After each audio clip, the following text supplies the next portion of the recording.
नमस्कार दोस्तों, कैसे हैं आप लोग। आखिरकार मुख्य विपक्षी पार्टी आईएनडीआई में फूट सामने आ गई है और ये फूट उस वक्त सामने आई है जब पत्रकारों पे कांग्रेस ने, आईएनडीआई विपक्षी दलों ने ज़बरदस्त प्रहार किया और इस प्रहार को कुंद कर दिया नीतीश कुमार ने। हम आपको आज बताएंगे कि आखिर नीतीश कुमार ने क्यों ऐसा बयान दिया जिसके बाद आईएनडीआई में खलबली मच गई है। आईएनडीआई अब नीतीश कुमार से किनारा करने लगेगी और नीतीश कुमार भी इस गठबंधन से किनारा करने में लग गए हैं। दरअसल विपक्षी पार्टी की बैठक में, जो शरद पवार के घर पे बैठक हुई थी, उसमें कोऑर्डिनेशन कमेटी में यह तय किया गया कि 14 जर्नलिस्ट के पैनल डिस्कशन में कांग्रेस का कोई भी सदस्य, यानी विपक्ष का कोई भी सदस्य, मैं कांग्रेस को विपक्ष इसलिए मानता हूँ क्योंकि सबसे ज़्यादा सांसद उसी के हैं, कोई भी सदस्य जो है वो उनके डिबेट में हिस्सा नहीं लेगा। आपको याद हो तो मैंने अपने वीडियो में ये पुरजोर तरीके से कहा था कि नीतीश इसके पक्षधर नहीं होंगे। नीतीश नहीं चाहते हैं कि वो पत्रकारों से बैर करें या मीडिया को इस तरह के बैन के वो सख्त खिलाफ होते हैं। और आखिरकार देखिए नीतीश कुमार का वो बयान भी आ गया। उन्होंने कहा है कि मैं पत्रकारों के खिलाफ नहीं हूँ, मुझे पत्रकारों से कोई बैर नहीं है। उन्होंने ये कहा कि आईएनडीआई गठबंधन के कुछ पार्टियों को इन 14 पत्रकारों से हो सकता है कि कोई नाराज़गी हो, लेकिन मुझे कोई नाराज़गी नहीं है। यह ऐसा बयान है जिसके बाद ये तय हो गया कि नीतीश कुमार जो है वो आईएनडीआई के राय पर, आईएनडीआई के हर राय से वो सहमत नहीं है। और इसके पीछे भी वजह है, क्योंकि नीतीश कुमार के बारे में यह कहा जाता है कि वो कठिन से कठिन सवालों का जवाब मीडिया को बड़े सरल अंदाज में देते हैं, वो मीडिया फ्रेंडली हैं। और नीतीश भी मानते हैं कि लोकतंत्र का जो चौथा स्तंभ है वो मीडिया को अगर इस तरह से बैन किया जाएगा तो ये कदापि उचित नहीं है। नीतीश ये जानते हैं कि मीडिया के सहयोग से ही किसी भी देश का शासन प्रशासन लोगों तक अपनी सूचनाएं पहुंचा सकता है, अपनी योजनाओं के बारे में जानकारी दे सकता है। और लिहाजा नीतीश ये मानते हैं कि लोकतंत्र में हर किसी को बोलने का अधिकार है, सवाल पूछने का अधिकार है। अगर आप उससे वो करते हैं, वाकिफ़ नहीं रखते हैं, तो मुमकिन है कि आपकी विचारधारा होगी कि आप पत्रकारों को बैन कर दें। लेकिन नीतीश को कहीं ना कहीं यह बात खटक रही थी कि यह बैन जो है कहीं एक आपातकाल की दस्तक तो नहीं है, कहीं एक शुरुआत तो नहीं है कि अगर यह मैसेज पब्लिक डोमेन में जाता है तो जो उनकी इमेज बनी हुई है सुशासन बाबू की, और जो यह माना जाता है कि नीतीश कुमार मीडिया फ्रेंडली हैं, कहीं वो भी तो इस षड्यंत्र में शामिल नहीं है। इस इमेज से बचने के लिए उन्होंने तुरंत बयान दिया कि नहीं, मैं पत्रकारों के समर्थन में हूँ, मैं इस तरह के बैन को स्वीकार नहीं करता हूँ। और इस बयान के बाद आने के बाद से आईएनडीए में खलबली मच गई है।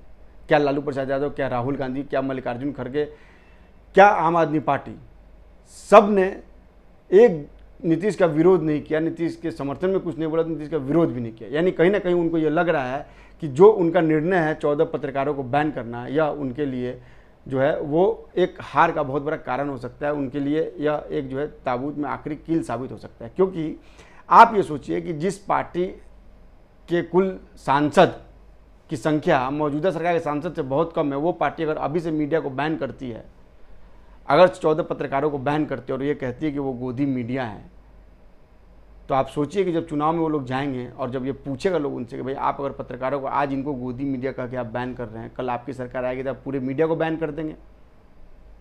अब जो निर्णय ये लेने जा रहे हैं वो ये लेने जा रहे हैं कि उन मीडिया कंपनियों को ये विज्ञापन नहीं देंगे जिन राज्यों में विपक्ष की सरकार है। यानी आप जो है इनडायरेक्ट रूप से किसी न किसी तरह मीडिया को बांधना चाहते हैं। यानी यह आपकी छवि जो है वो पब्लिक डोमेन में आ गई है और नीतीश इस बात से अवगत थे कि अगर यह छवि बहुत पुरजोर तरीके से अगर उसको प्लेस किया गया तो यह बैक बाउंस कर जाएगा।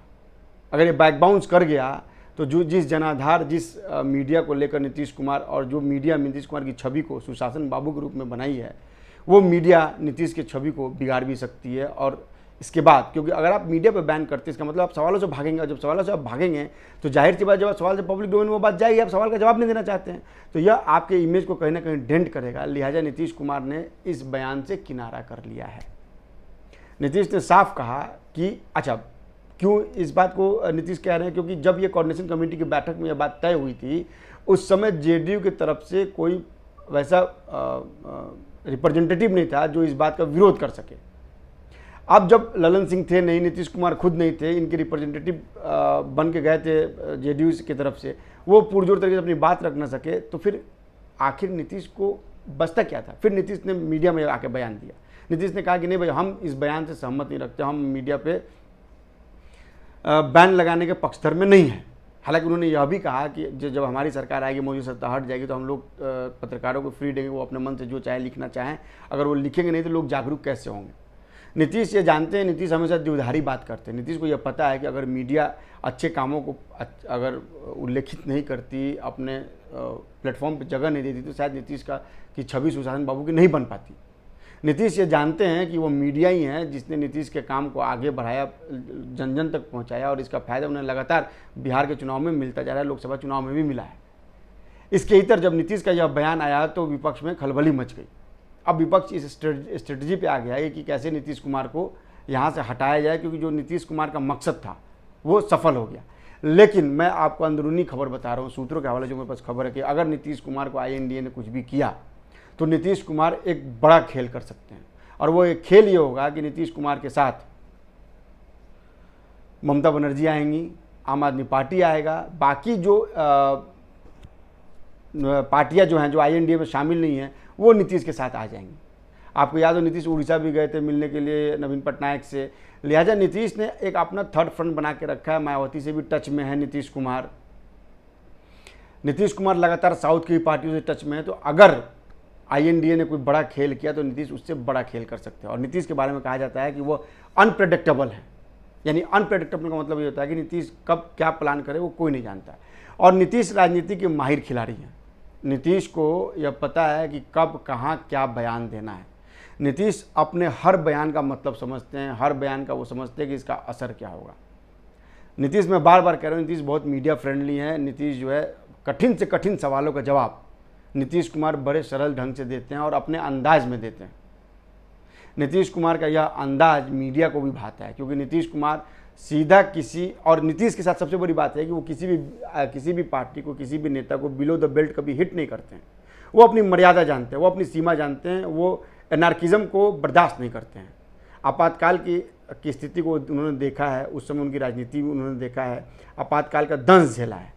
लिहाजा यह नीतीश को समझ में आ गया कि यह मीडिया पर बैन करना एक तरह से आपातकाल है, और यह अगर आपातकाल अगर वाकई मीडिया ने इसको पुरजोर तरीके से उठाया, जो मीडिया लगातार उठा रही है, तो इसके बाद से यह जो है यह विपक्षी पार्टी पे भारी पड़ जाएगा। और नीतीश यह जानते हैं कि 2025 में चुनाव होने वाला है विधानसभा का भी, और जिस तरह से अमित शाह ने यह बयान दिया कि बहुत जल्द बिहार में समय से पहले चुनाव हो सकता है, नीतीश के मन में यह हड़बड़ाहट हो गई है कि अगर ये चुनाव हुआ और इस मुद्दे को उठाया गया और मीडिया ने अगर नीतीश को सपोर्ट नहीं किया, support in the sense, support का मतलब बहुत लोग गलत निकालते हैं। सपोर्ट का मतलब ये होता है कि जो वास्तविकता है उसको दिखाया जाए। नीतीश के साथ वास्तविकता यह है कि नीतीश जो भी काम करते हैं, जो भी अच्छा काम करते हैं, जो भी विकास का काम करते हैं, जो भी एक समरसता के काम करते हैं, उसको मीडिया पुरजोर तरीके से उठाती है। मीडिया यह मानती है कि नीतीश कुमार के आने के बाद से बिहार में बड़ा बदलाव हुआ, लेकिन इस बदलाव का भागीदार कौन है? NDA है, BJP है।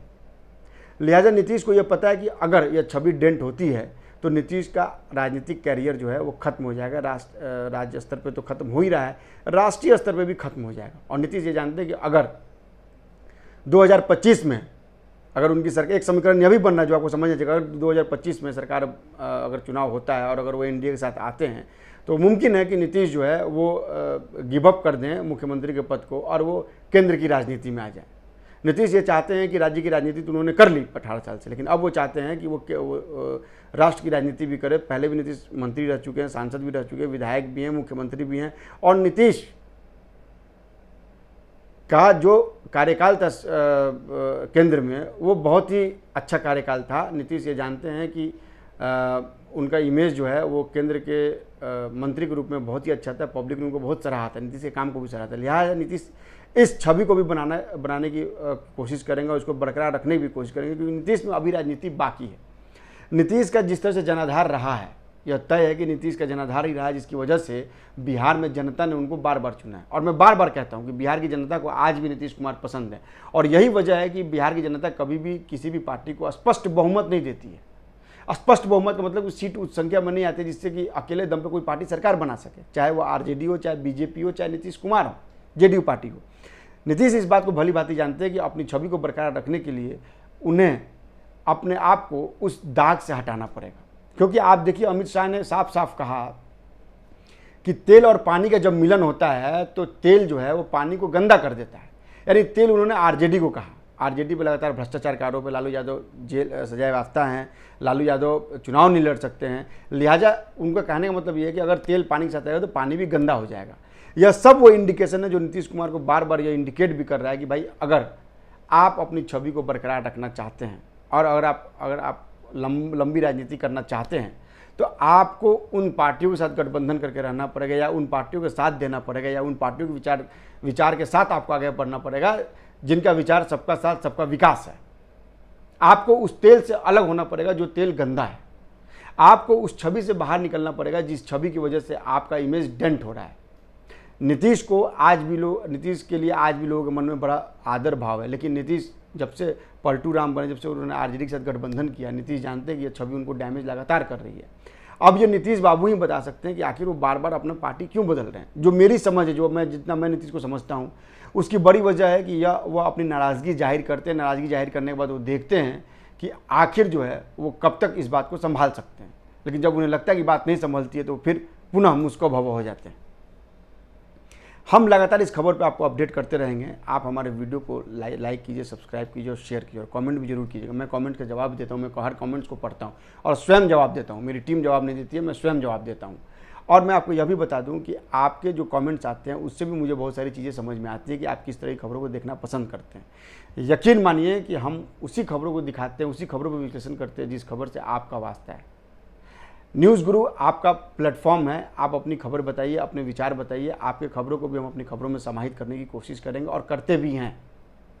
इसके अलावा आप मुझे बताइए, आप मुझे राय दीजिए। मैं आपसे पूछता हूं, मैं आपसे जानना चाहता हूं कि आप और किस तरह की खबरों को देखना चाहते हैं, आप खबरों में और क्या परिवर्तन चाहते हैं, या आप किस तरह की खबरों को ज़्यादा पसंद करते हैं। ये सब चीज़ मुझे आप कमेंट में लिख के दीजिए। मैं उसको समाहित करने की कोशिश करूँगा और उस तरह की खबरें बनाने की कोशिश करूँगा, क्योंकि मैं आपको इसकी आवाज़ बनाना चाहता हूँ।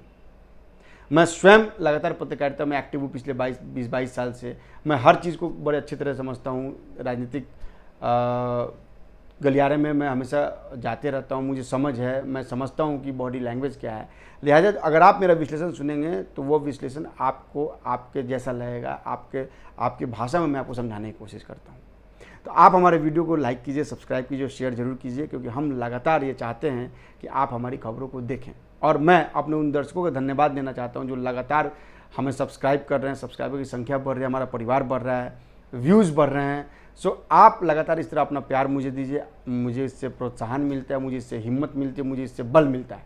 मैं जो भी खबर होती है वो सबसे पहले आप तक पहुँचाने की कोशिश करता हूँ। जो मेरी समझ होती है वो मैं आपके सामने रखने की कोशिश करता हूँ। इसलिए आप मेरे वीडियो को मैं फिर से रिक्वेस्ट कर रहा हूँ कि लाइक कीजिए, सब्सक्राइब कीजिए, और जितने भी आपके जानने वाले लोग सबको कहिए कि आप सब्सक्राइब करें। हम आपको विश्वसनीय खबरें, निष्पक्ष खबरें आपको पहुंचाते रहेंगे। नमस्कार।